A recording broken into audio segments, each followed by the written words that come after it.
Pois é, eu já tenho pensado nisso, até falei isso de público uma vez.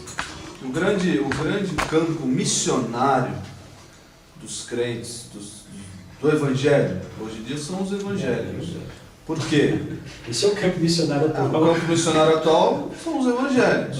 Por quê? Existem crentes lá cheirando cola, anestesiados por uma mentira, e talvez aliado à sua preguiça intelectual de pegar a Bíblia e ler. Não, o que você está falando está errado. E incrédulos também, incrédulos que viram que o humanismo não preenche o vazio, de não, eu tenho que buscar, estão buscando a felicidade fora de si mesmos, vão numa igreja, ouvem lá qualquer coisa espiritual, com jargões, e estão lá também cheirando a mesma cola. O que está pegando também é que, ao invés de usarem a Bíblia, usam muito música. Às vezes eu vejo pessoas conversando entre si e na hora de consolar, não, lembre da música do Fernandinho. Você tem valor. Cara, ele cantou isso, não sei o que. Gente, peraí, e a Bíblia? Seja como Zaqueu.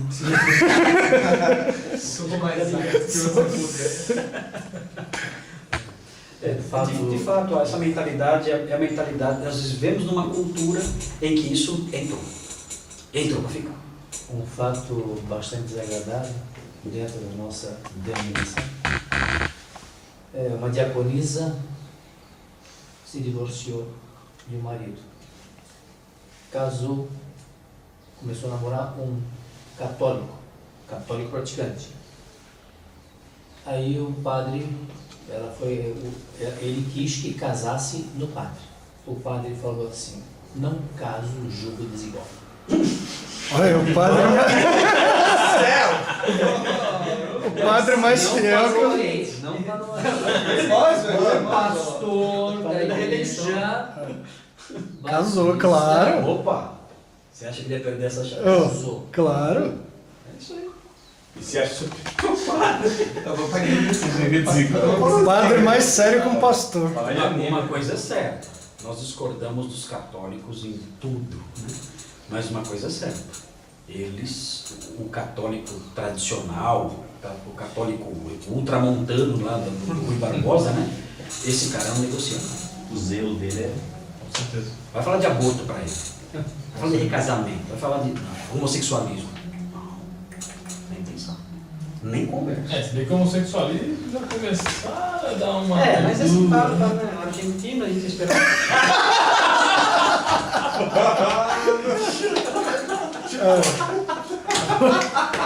Vou escolher o latino, Olha lá. Olha só, o que vocês acham disso aqui? Ó? Estudar é a luz da vida, economiza energia.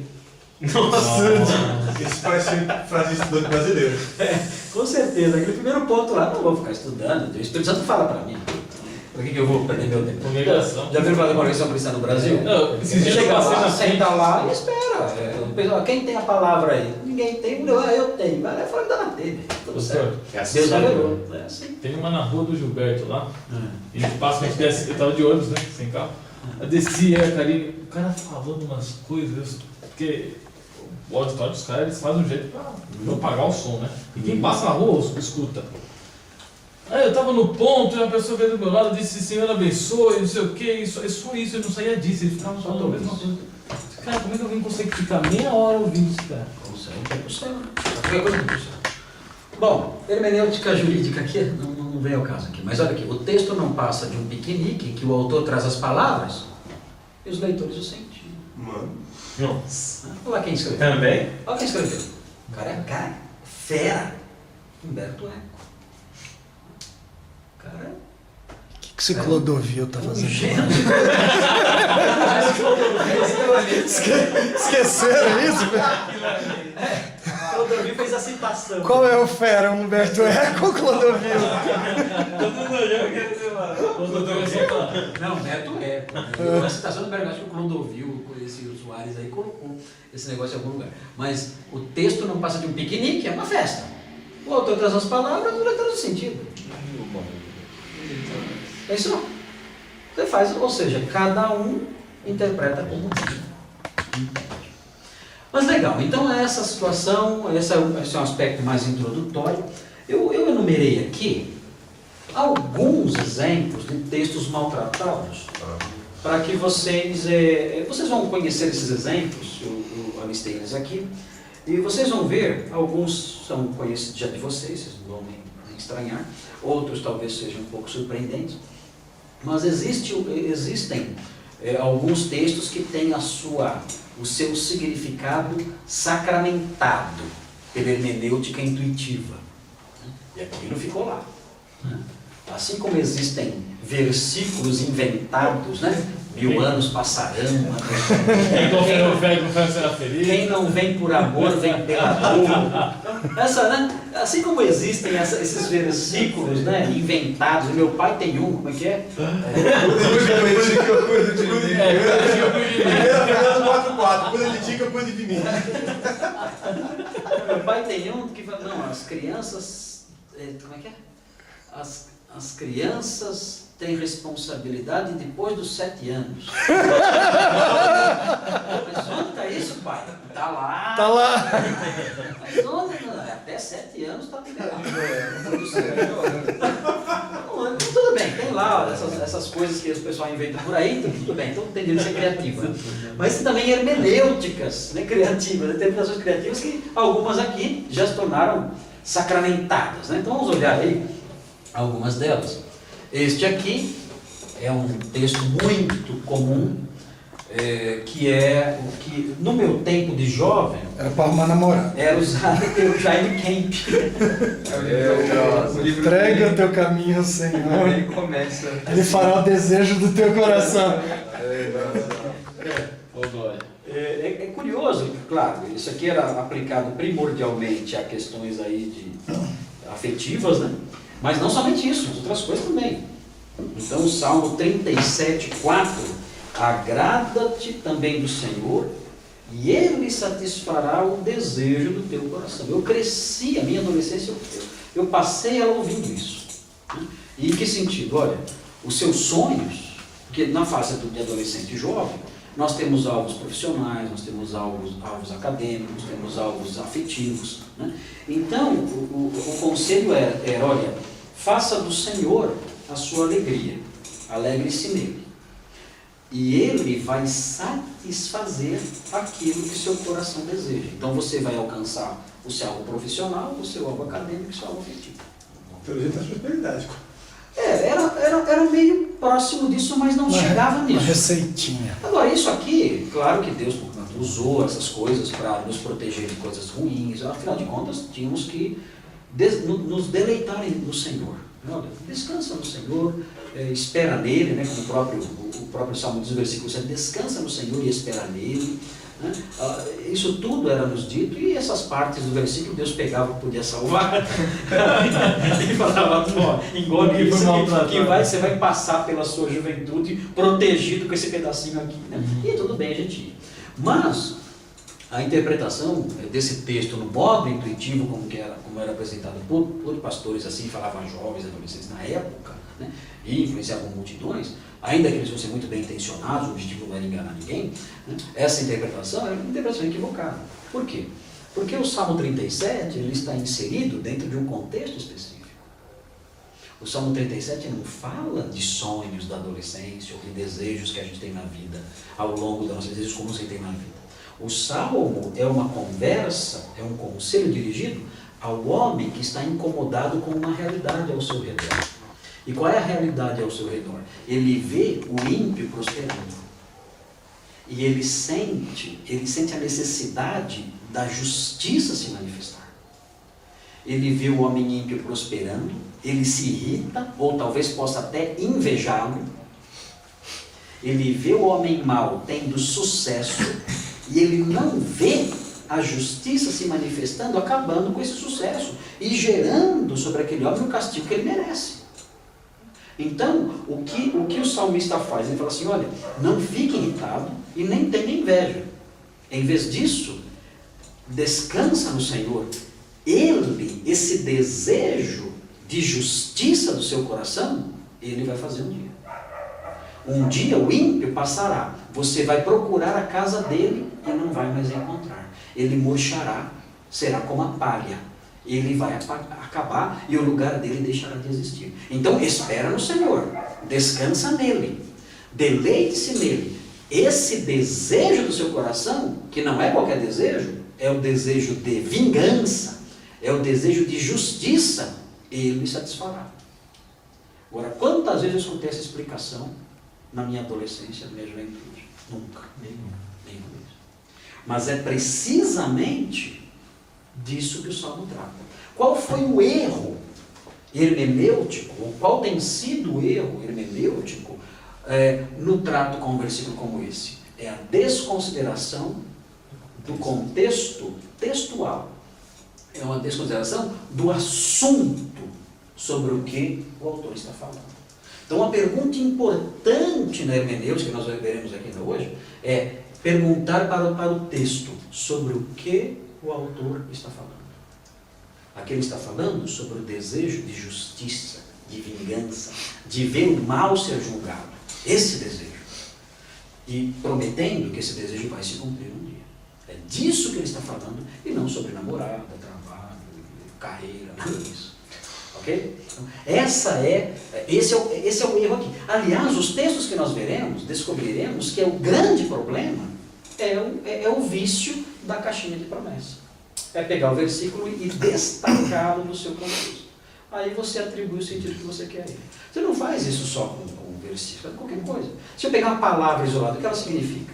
O autor daquele livro que eu mencionei para vocês, o Grant Osborne, ele fala o seguinte, olha, não existe uma palavra isolada não significa nada.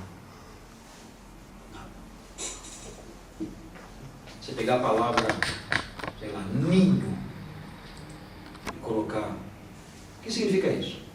Nada. O que vai atribuir significado a ele é o contexto em que ela está. Porque ninho pode ser um ninho de passarinho, como pode ser uma marca de leite. Então, sem o contexto, sem as palavras ao redor de uma frase, enfim, aquela palavra não tem, por assim dizer, isoladamente significado nenhum. Não tem como. O que significa isso? Depende do que está em volta dela. O que cerca essa palavra? Coloque o que a cerca e então eu vou dizer o que ela significa. Agora imagine um versículo inteiro. Não lembro de onde que eu vi isso, que falavam que faziam a mesma coisa disso com uma questão de arqueologia, por exemplo, quando foram falar de qualquer um desses Homo sapiens, essa galera aí, né?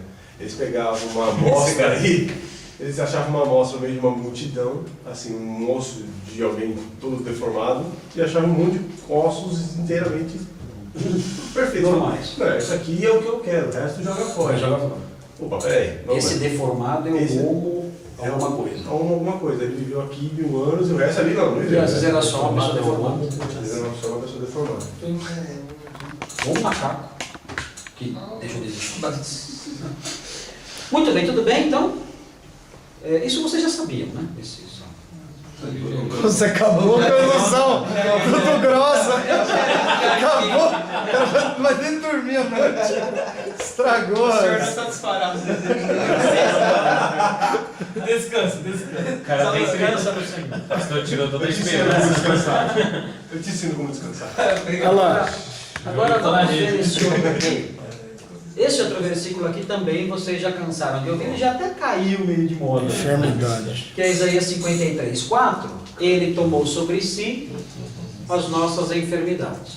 Então, isso aí entrou muito nas igrejas batistas. Tá? Eu lembro que eu fui falar no retiro uma vez numa igreja batista tradicional.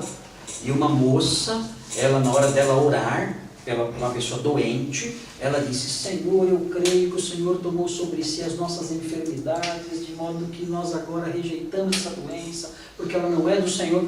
E eu nunca tinha visto isso na época.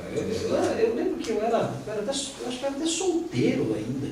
Eu não tinha, faz muito tempo isso, eu fiquei ouvindo aquilo. Para mim foi uma coisa surpreendente aquilo. Né? Eu falei, caramba, eu olhei o texto bíblico, nossa enfermidade, mas eu sei que não significa o que ela está falando. Eu sei, portanto, é que todos os apóstolos ficaram doentes, como dentro na Bíblia, né? Todo mundo doente, os santos e pecadores, todo mundo. Né? O que está acontecendo? O que significa isso? Né? A melhor maneira de interpretar um texto como esse é ver como os próprios intérpretes bíblicos trataram um texto assim. Como um intérprete, como Mateus, movido pelo Espírito Santo, interpretou um texto assim? Qual foi o sentido que ele deu? Eu tenho aqui uma grande ferramenta, porque eu tenho um trabalho de exegese que não é de João Calvino, que não é do Spener, que não é do Ambrósio, que não é do Crisóstomo. Eu tenho um trabalho de exegese que é de um homem inspirado por Deus, um homem movido por Deus para registrar ali a sua interpretação. Então eu tenho uma interpretação segura. E como foi que Mateus interpretou esse texto? Como foi que Mateus entendeu esse texto? Então nós vemos aqui em Mateus 8,17 o seguinte, versículo 16. Ao cair da tarde, trouxeram-lhe muitos endemoniados, e com a sua palavra ele expulsou os espíritos e curou todos os enfermos, para que se cumprisse o que fora dito pelo profeta Isaías. Ele tomou sobre si as nossas enfermidades. Como foi que Mateus interpretou esse texto? Interpretou da seguinte maneira, olha, esse texto se aplica ao ministério terreno do Messias de curar pessoas doentes. É isso. Quando ele viu o Messias curando, ele falou, a profecia se cumpriu. O texto não está dizendo que crente não fica doente. O texto está dizendo que a doença veio do diabo, que eu tenho que repreender, porque não é da vontade de Deus que eu fique doente. Não. O texto quer dizer somente isso. O Messias, quando vier, vai realizar um trabalho específico, entre outros. E um dos seus trabalhos será curar doentes. É isso. Só isso. É só isso que o texto significa. E Mateus explica. Então, acabou. Agora, essas construções posteriores, isso é fruto da... João Batista também, né? Quando a gente fala para João Batista, quando João Batista pergunta, né, se ele era um Você é o Messias mesmo? Aí ele fala isso. Aí ele fala, ó, vai lá e diga para João, os cegos vêm, os coxos andam. A prova da sua messianidade. Né?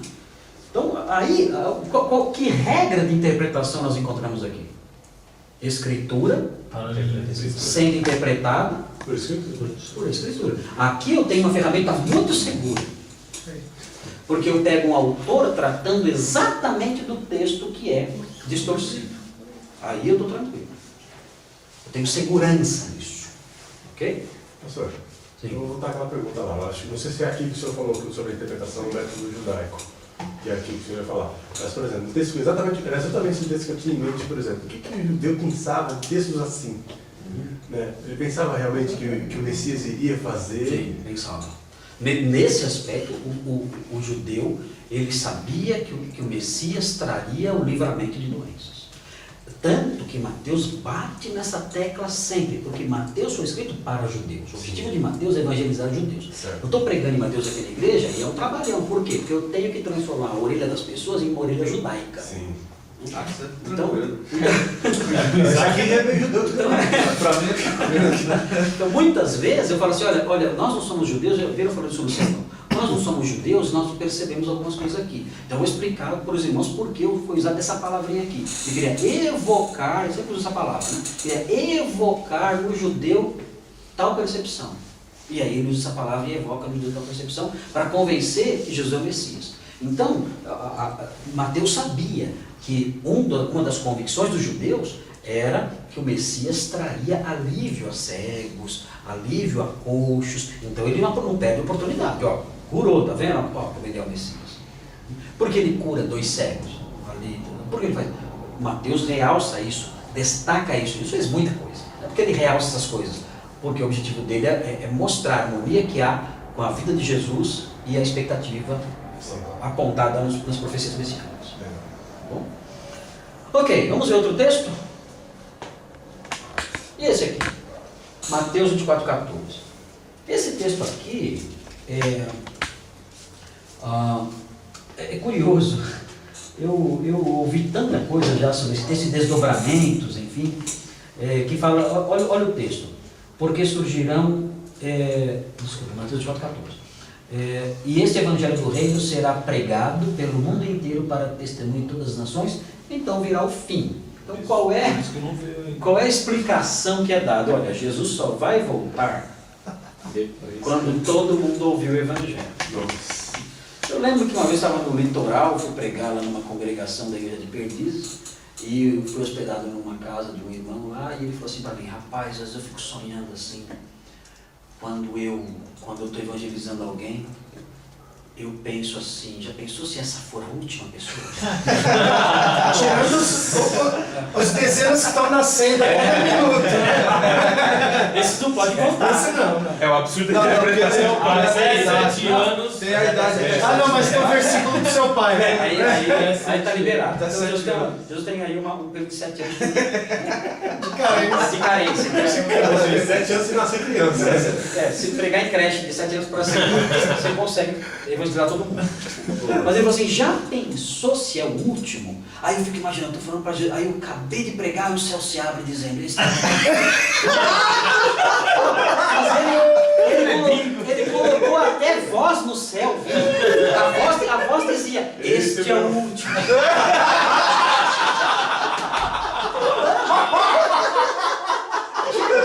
Gente, é um caos. O céu se abre e a voz vem e fala, este é o Os voz último. de Darth Vader. Este é o último. Está consumado. Está consumado, acabou. Aí desce.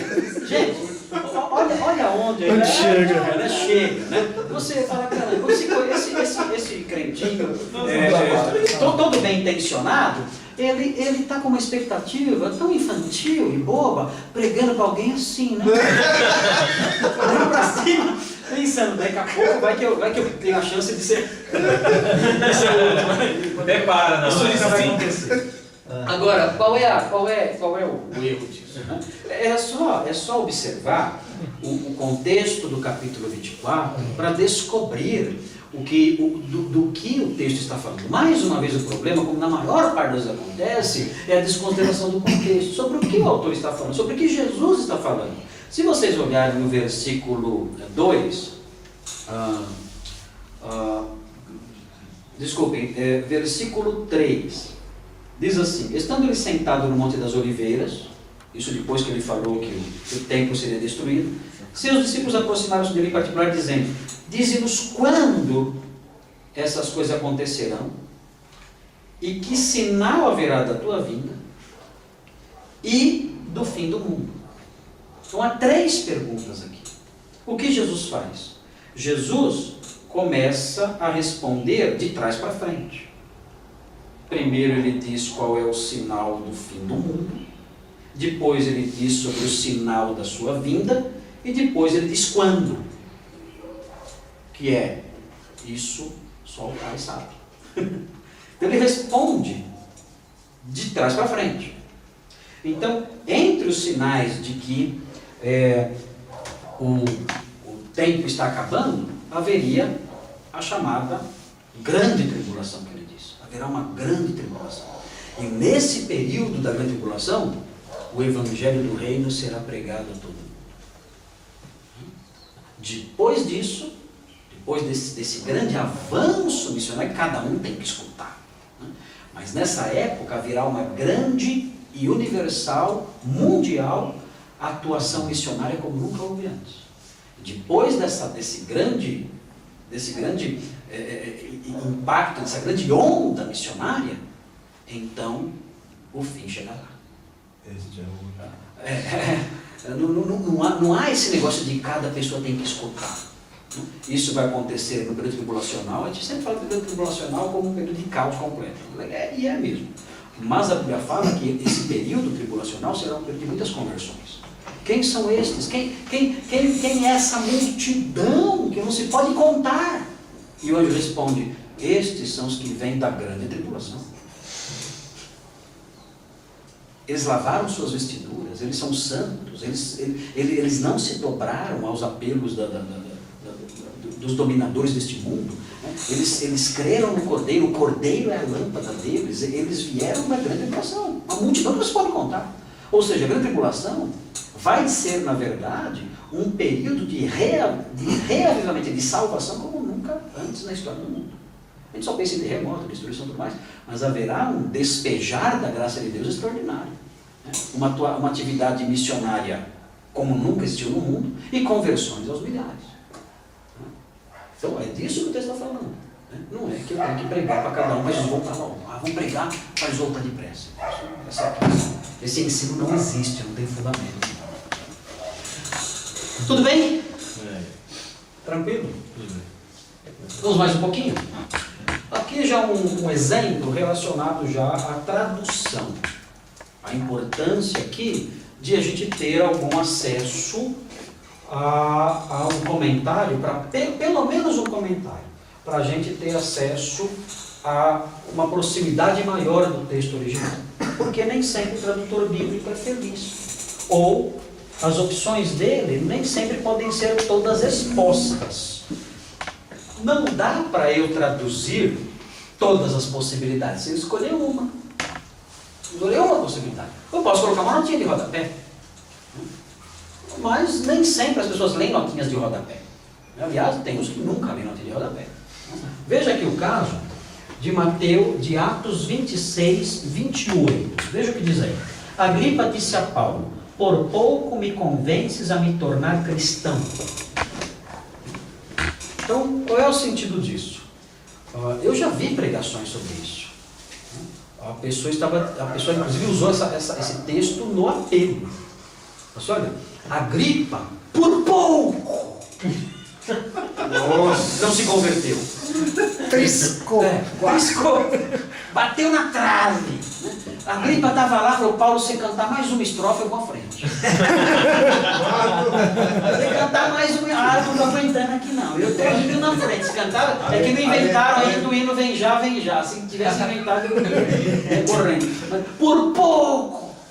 Olha, mais um pouco eu me converto, Paulo. Prega mais um ponto. É que seu sermão só tem 3 pontos. Se tivesse 4, eu me converti. Não é nada disso que a Agripa está dizendo. Não é nada disso.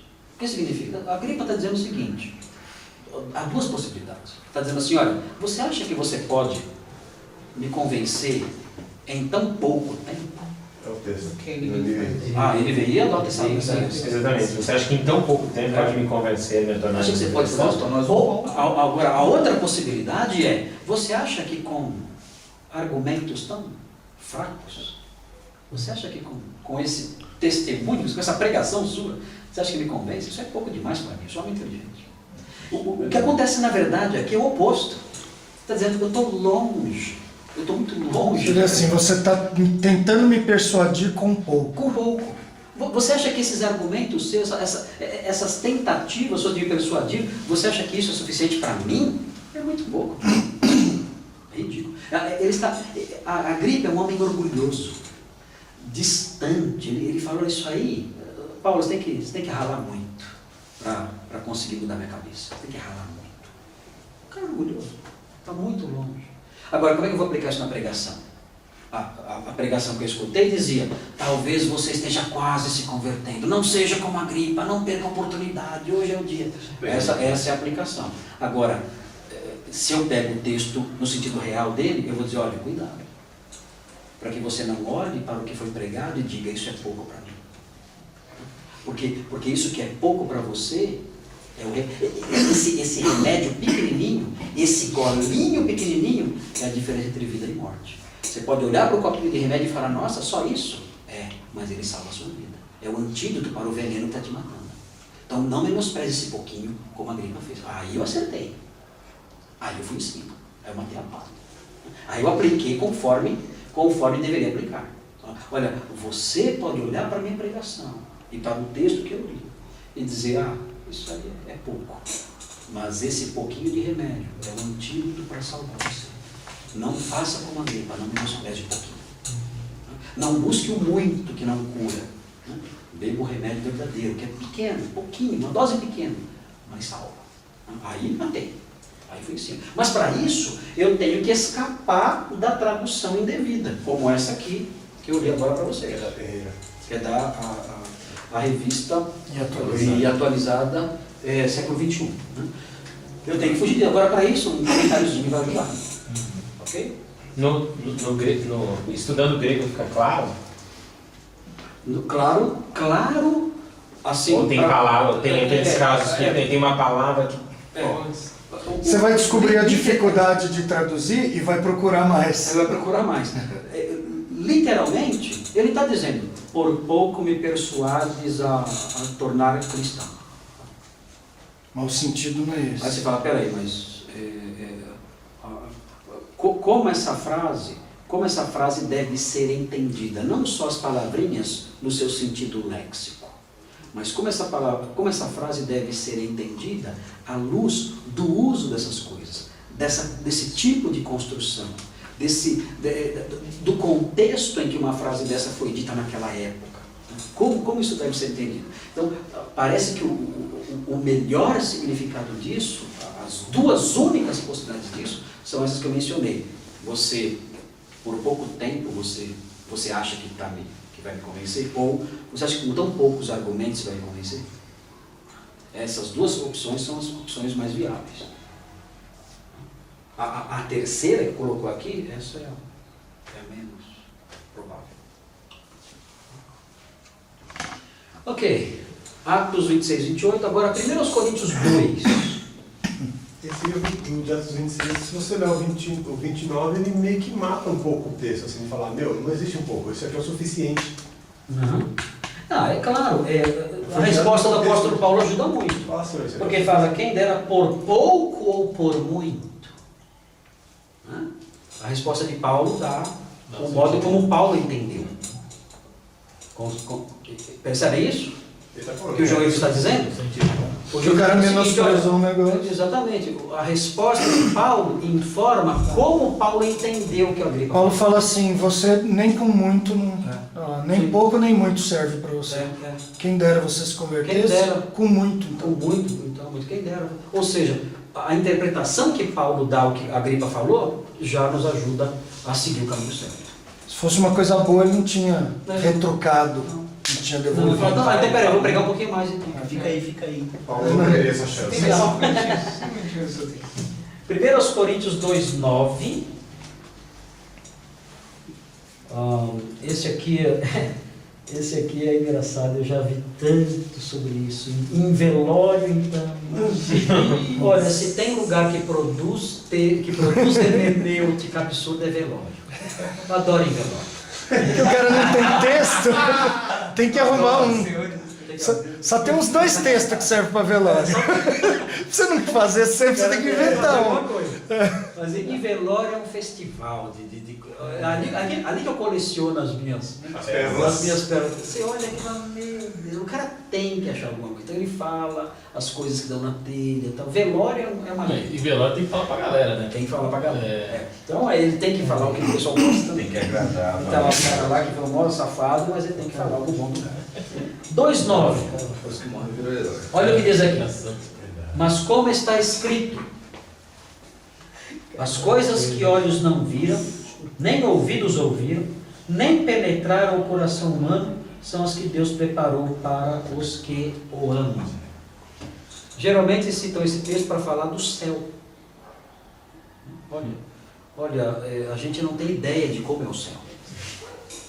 O céu é tão maravilhoso que nem olhos viram, nem ouvidos ouviram, nem jamais penetrou o que Deus preparou para as suas moradas. O que Ele preparou para nós, as suas moradas, as ruas de ouro, nunca nós podemos imaginar como é o céu. O céu é maravilhoso. Aí termina o culto com essa música aí. Agora, note bem, esse texto aqui, sobre o que o autor está falando? É sobre o céu.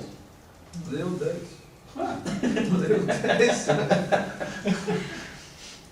O que o autor está falando é sobre o mistério outrora oculto que agora foi revelado.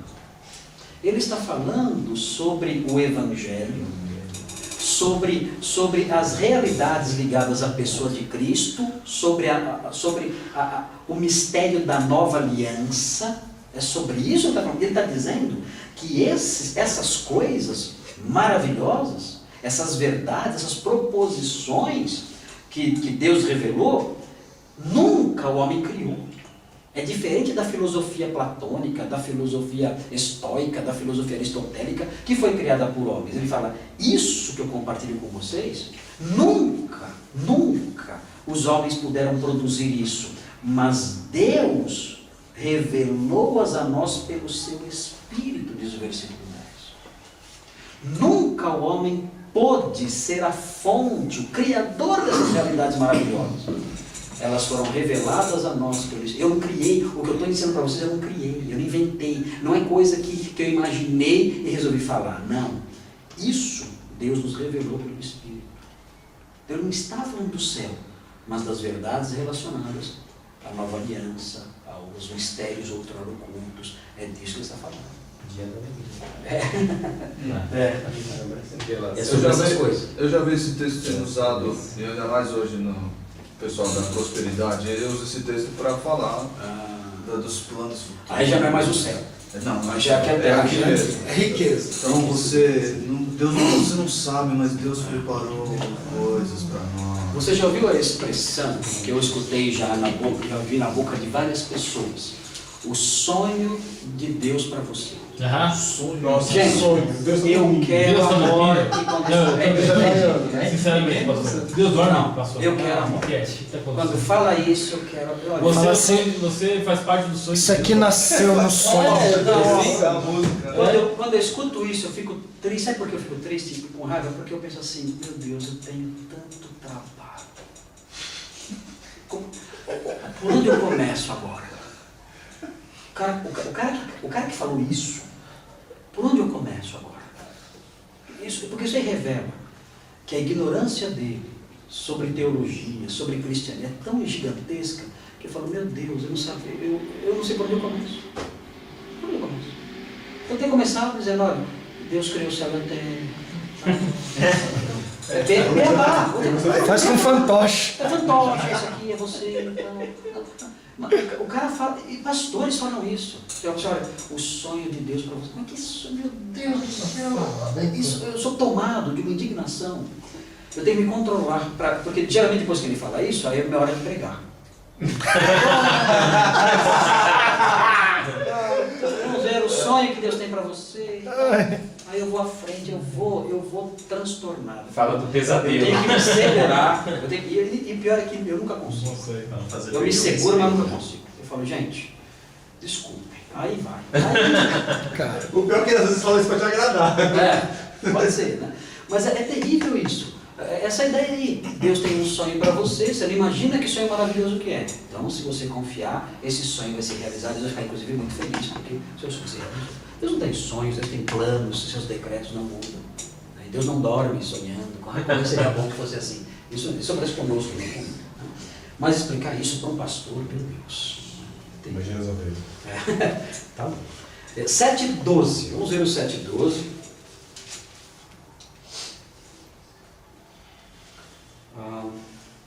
Esse aqui é um versículo que muitas vezes é interpretado errado pelas pessoas que querem se divorciar, ou pelas pessoas que querem. Então fala assim, mas eu, não Senhor, digo aos outros, se algum irmão tem mulher incrédula e esta consente em viver com ele, não se divorcie dela. Então dito geralmente o seguinte, olha, aqui é a opinião de Paulo, não de Deus. Então, esse texto não é inspirado por Deus. Então, 1 Coríntios 7 é um trecho que Paulo dá opiniões dele sem a interferência do Espírito Santo. Então, não precisa obedecer. Porque ele próprio fala, ó, isso aqui que eu vou falar agora, ele está escrevendo. ele abre um parênteses. Ele está escrevendo a Bíblia. E o Senhor está lá com ele. Ele fala, Senhor, agora dá um tempinho, que eu vou falar o que eu acho aqui. Tudo bem? Não, tudo bem. Aí ele coloca a opinião dele, ó, isso aqui que eu estou colocando aqui é a minha opinião, tá? Não é Deus que está falando aqui não, tá? Senhor, pode voltar agora. E aí vai. Então, e pessoas falam isso, dizendo, ó, isso aqui, eu vou ouvir o que Deus está falando. Aqui não, aqui é a palavra de um homem. O que Deus fala que me interessa. Como nós devemos compreender esse versículo aqui? Qual deve ser a nossa compreensão dele? Se você olhar o versículo 10, né? No entanto, ordeno aos casados, não eu, mas o Senhor, que a mulher não separe do marido. Aqui está inspirado. Então aqui está inspirado. Ainda bem que a parte mais complicada está inspirada.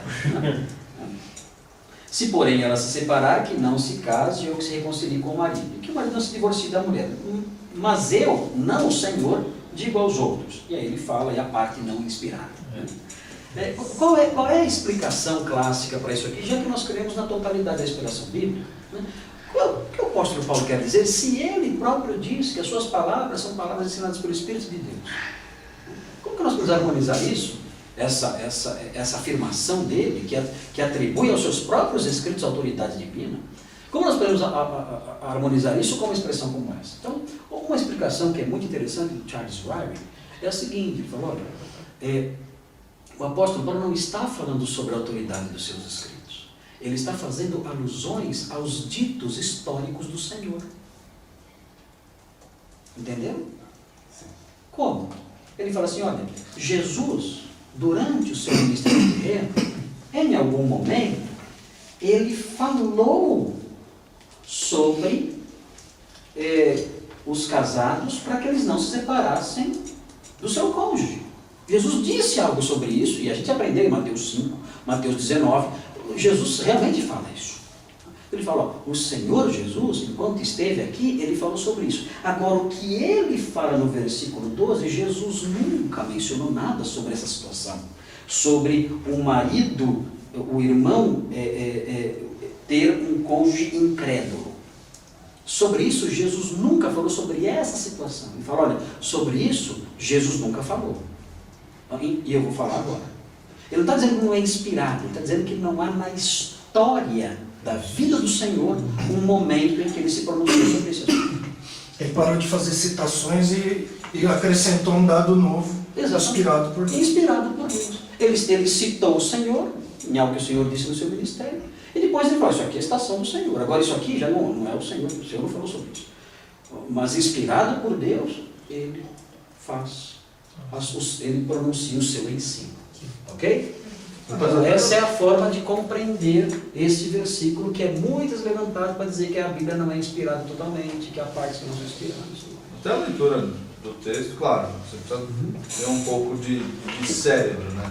Mas até a leitura do próprio texto dá para extrair essa lição, essa interpretação. Ele está falando, ele fez uma citação, agora... Não, eu estou falando o mesmo assunto, mas não é mais o senhor que está falando, sou eu. Talvez o que tenha que ser feito seja um trabalho de tradução que procure resguardar um pouquinho disso. Às vezes a tradução muito literal, ela paga um preço alto no que diz respeito à preservação do sentido. Talvez precise de uma tradução que tente resgatar um pouquinho isso aí. O que é tradução? O que é tradução? A língua. Negócio de tradução Google Tradutor, Não serve nada. que é o que a corrigida fazia, né? Urina na parede. Urina na parede não dá. Piss against the wall. Eu acho que o Maurício está perguntando sobre a Bíblia na linguagem de hoje. Eu não tenho ela aqui. Eu também não tenho. A NVI, eu não sei, acho que está igual. Não, você tem no Logos. Eu aqui, peraí. Eu tenho aqui a Bíblia de hoje. Talvez alguém possa... É o verso 12, né? Sim, é 7:12. 7:12. Ele diz, aos outros digo eu mesmo, e não o Senhor. Se um cristão é casado com uma mulher que não é cristã. É mesmo assim, Piorou um pouquinho. isso é trabalho não para o tradutor, é trabalho para o exegeta. Exatamente. Ele ainda comenta Não é, aqui, tem eu coisa que mesmo. não dá para O fazer. tradutor pode tentar ajudar um pouquinho, mas é o exegeta que vai ter que fazer. Isso aí também é as coisas que faltam quando o cara não olha o comentário, diga-se passagem. Porque sim. quando olha o comentário, o cara faz uma referência disso aí, ó. No versículo 10 está sendo dito isso. Agora imagine a pessoa lendo em casa, sozinha. Não tem Bíblia comentada. Que é o problema. Não tem um Aí que ela vai concluir, peraí, mas aqui Deus parou de falar? Aí, Mas e se for a Dona Maria? isso. A Dona Maria, se for o jovenzinho lá que está lendo agora, começou agora? É complicado. Começou a caminhar. Por isso que a gente tem trabalho. Né? Quando você terminar de pregar a Bíblia inteira, você vai descobrir que tem outra geração na sua frente. Que não ouviu Gênesis. que só pegou de aliás, segunda Timóteo para frente. Não, aliás, pastor, Não, coisa toda de novo. dever é assim. A gente pegou uma geração antes aí que conhecia crianças aqui hoje, que nem Nicolas, hoje já. Mas na época que ele chegou aqui, muitas crianças já tinham conhecimento prévio já da Bíblia. Meu, essas crianças de hoje não sabem nada. Não sabem nada. Não, e não só isso, né? Elas não sabem Também ler. não sabem ler. Elas não sabem ler. Ô, João, você tem a chave lá embaixo. Ó, Quem chegou? Minha mãe. ô, pastor, eu tenho uma versão aqui chamada VFL, que é VFL. Ele tem um nome aqui de Terjanjian, Novo Testamento, versão alguma coisa. Mas enfim, ele diz assim, ó, para os demais digo isto. Ele diz assim, ó, para os demais digo isto. Se algum irmão tem uma esposa e tal. Ele diz para os demais. Mas para os demais. Aí ele abre um parênteses. Só que ele tirou Isso. um pedacinho. Aí ele abre um E acrescentou. Aí ele abre um parênteses, no parênteses ele diz, sou eu que digo, e não o Senhor. Ah, não. Aí não, só mudou. Ele A só ordem. colocou fora. Bom, vamos continuar. Ele não se preocupou em resolver o problema. Na católica está, aos outros sou eu que digo, não o Senhor. Também mesmo. Bom, vamos ver aqui, esse outro versículo aqui, ele tem sido ajustado em algumas traduções novas, mas ele realmente, isoladamente, ele era assustador. Eu vou ler para vocês o 15:18, que diz assim, aqui na minha versão, que não foi ajustada a preocupação aí dos tradutores modernos, né? Diz assim, logo os que morreram em Cristo também estão perdidos. Nossa!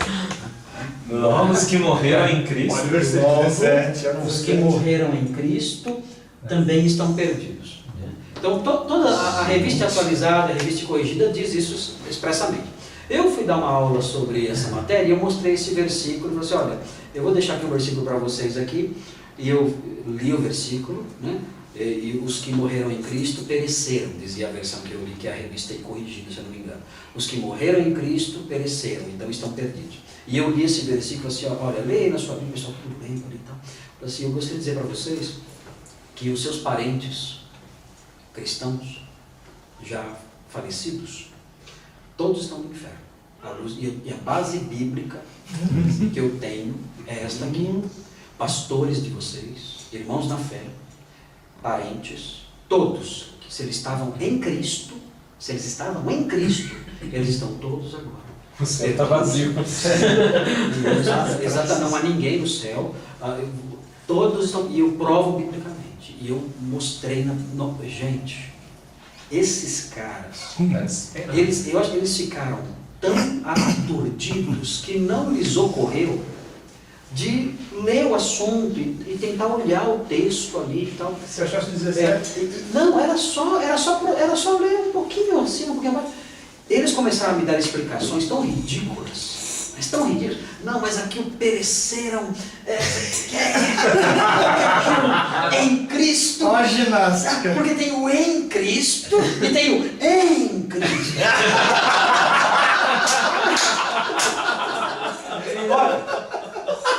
Olha, foi uma tragédia.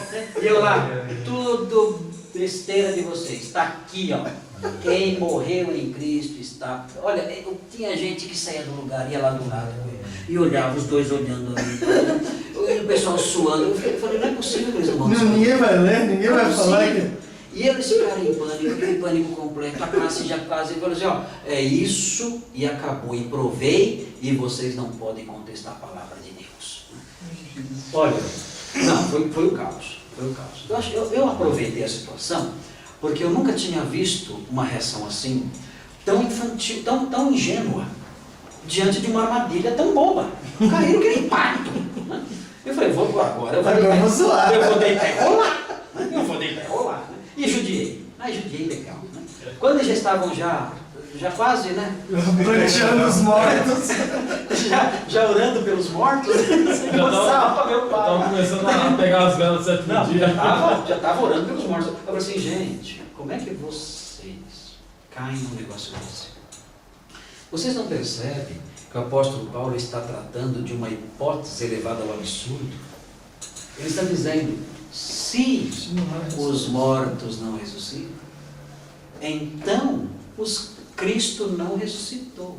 E se Cristo não ressuscitou, aí vem o versículo, os que morreram nele, Acabou a fé cristã. só isso. Gente, é só ler um pouquinho para cima. Como é que vocês não percebem isso? E o pessoal importa com desespero. Então, qual é o erro? Qual é o erro deles terem caído nessa minha história tão facilmente? Né? E tentar, e as explicações, né, que eles deram, que eram absurdas, né? Eu tô além, né? Gostei dessa da mão. Tem um Como dessa? Chega nesse ponto. E chega, né? Qual o erro? O erro é esse. Não levar em conta o contextualizado. Ok? Muito bem. É igual aquele negócio, tu és Pedro sobre esta pedra. Só que tem que ter uma mão, né? Uma mãozinha de cartório assim. Tem que comprar aquela que dobra, com dobradinha. E a mão vem assim. Aí você interpreta direito. Segundo aos Coríntios 2,14.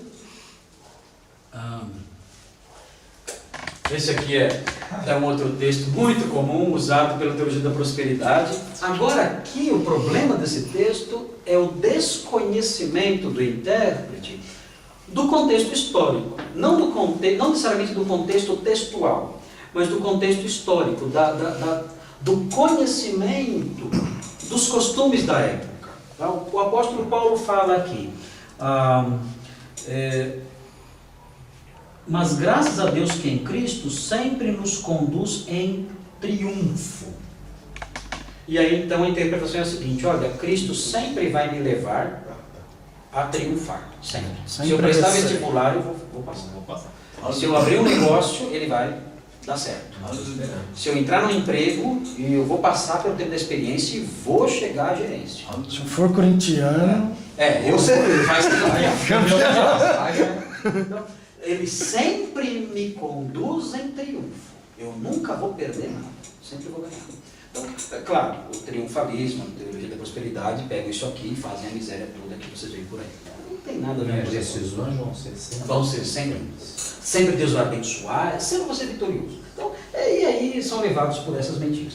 O que o apóstolo Paulo está dizendo aqui, na verdade, ele está evocando, de novo, o verbo que eu gosto, ele está trazendo à mente dos seus leitores uma parada militar. O famoso triunfo romano.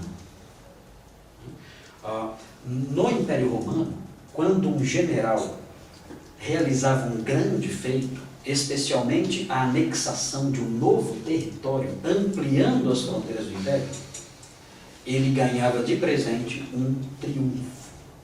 E o que era um triunfo? O triunfo era um desfile, uma parada militar. E ele, então, ele era o grande homenageado nesse desfile. Havia todo um ritual, políticos iam à frente, sacerdotes também. Sacerdotes iam à frente, levando incenso. Ele logo depois vinham os seus generais, os seus comandantes. Ele vinha então na sua biga, às vezes com seus parentes, com sua esposa, seus filhos. Ele vinha numa biga, ali como um grande general. E atrás dele vinham os grandes prisioneiros, os reis que ele tinha conquistado, a corte desse rei, todos ali sendo carregados, sendo levados, acorrentados para serem, geralmente eles eram mortos ou executados naquele mesmo dia, ou colocados numa prisão onde morreriam depois. E eles então caminhavam todos pelo Fórum Romano, era a rua principal ali do centro de Roma. Eles caminhavam ali pelo Fórum Romano. As pessoas jogavam flores. E quem estava no desfile ia pisando as flores e misturava o cheiro das rosas com o cheiro do incenso, enchia o ar de um aroma diferente. Para os padrões da época, até gostoso. Um sujo. Iam caminhando e terminavam o triunfo, dizem alguns, terminavam o triunfo com um gesto de adoração onde eram feitos sacrifícios aos deuses. O que Paulo está dizendo aqui? Se nós olharmos o texto com atenção, nós veremos o versículo 15 dizendo: porque para Deus somos o bom aroma de Cristo, tanto entre os que estão sendo salvos, como entre os que estão perecendo. Para estes somos cheios de morte, para a morte, para aqueles aroma de vida para a vida, e quem está preparado para essas coisas, ele defende o seu ministério, dizendo que ele não é um mercenário, não é que adultera a palavra. Mas a linguagem que ele usa aqui de aroma, de triunfo, e o Senhor nos conduzindo, é a linguagem própria de uma parada militar romana. O que ele está dizendo é o seguinte: olha, Cristo invadiu, nós podemos imaginar a situação que ele quer criar na mente das pessoas. Qual é a imagem mental que o apóstolo Paulo quer criar na mente dos seus leitores? Cristo, o grande general, invadiu o império das trevas e nos trouxe em triunfo para a sua Roma gloriosa. Não a sua Roma, mas a sua Jerusalém. E ele agora, vitorioso por nos ter arrancado desse império mau, nos leva agora como seus cativos, num grande triunfo em que ele mostra a sua vitória, e a marca da sua vitória, a evidência da sua vitória, somos nós. E nós, enquanto marchamos atrás dele, nós promovemos o espargir dessa fragrância maravilhosa da sua vitória, nesse grande desfile dele que é a sua condução da nossa vida ao longo da nossa existência, da nossa história. Então, é isso que Paulo quer ensinar. Não é que eu vou triunfar se eu abrir uma lojinha. É isso. O Gerson vai dizer que não. Eu discordo dessa interpretação.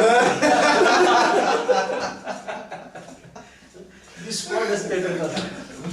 Mas a ideia... Agora, note bem, para eu chegar a uma conclusão hermenêutica assim, muitas vezes o texto grego em si não vai ser suficiente. Eu vou ter que conhecer o contexto histórico, cultural. À luz do contexto histórico e cultural, então eu vou compreender. Nesse aspecto, existe uma ferramenta que o Isaac... Eu vou trazer depois do intervalo, daqui a pouco a gente vai sair do intervalo, está na hora já. Eu vou trazer depois, no intervalo, eu vou trazer uma ferramenta que o Isaac me deu de presente, que é uma ferramenta muito boa nesse aspecto para o Novo Testamento. Tem para o Velho também, mas parece estar em falta. Que é o comentário bíblico Atos. Se você procurar na internet, vai ser muito de comentário bíblico de Atos, né? Mas o nome do comentário é Atos, não é o livro de Atos. É a editora chama Atos. Então é o comentário bíblico Atos. E esse comentário, ele trata, ele explica o contexto cultural das passagens. Ele é uma ferramenta voltada não para a análise exegética, gramatical. A ênfase do comentário é a informação cultural. Então, é uma ferramenta preciosa. Assim, os comentários não são muito vastos, mas são suficientes para você entender. Então ele pega e fala assim: olha, isso aqui, na época os rabinos usavam essa linguagem para tal coisa. Fulano, né, o rabino Shammai, ele dizia que a videira era para tal uso. Então você consegue ter uma visão substancial da cultura da época através desse comentário. Então é uma ferramenta poderosa e muito útil para compreender o contexto cultural histórico de uma passagem. Só do Novo Testamento ou do Antigo também? Tem do Antigo também, mas do Antigo Testamento está em falta. O Novo Testamento, eu não sei qual o valor desse comentário. Isaac me deu de presente, não vai querer falar agora quanto ele pagou no meu presente. Né? Mas depois ele fala. Tem um PDF, quem quiser. Tem PDF? Eu tenho. Tá certo. Então depois você de grupo aí, ó.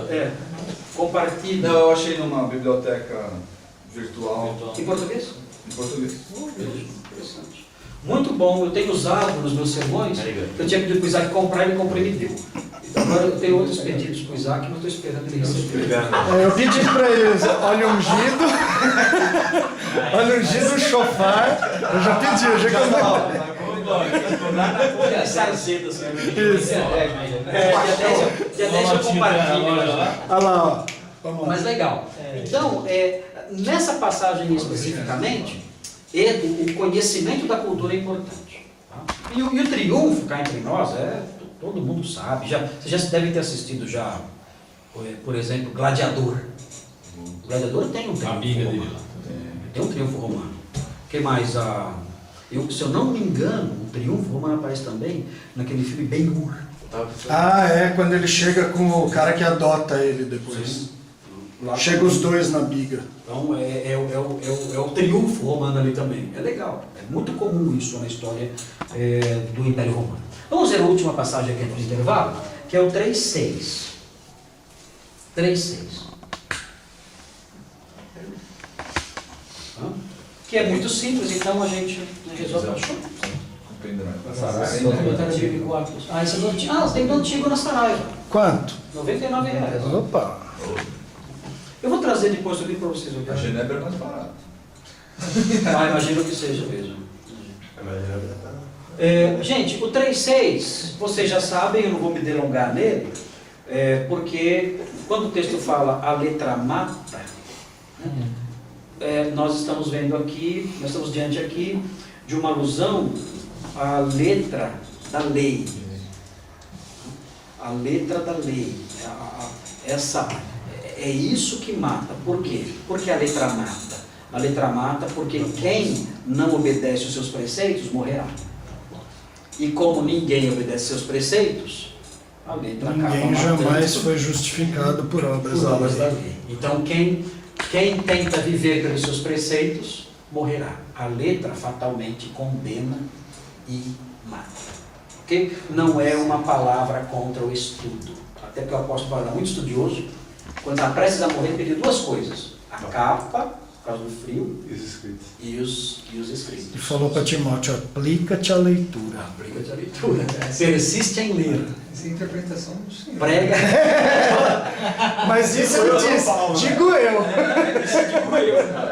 Eu lembro do irmão João Zeverskovski, e ele foi pregar no hospital, lá em Atibaia. Essa foi. E eu encontrei ele lá no hospital. Eu falei, irmão, o que você está fazendo aqui? Eu vim aqui pregar no hospital, porque a Bíblia fala, você tem que pregar no templo e fora do templo.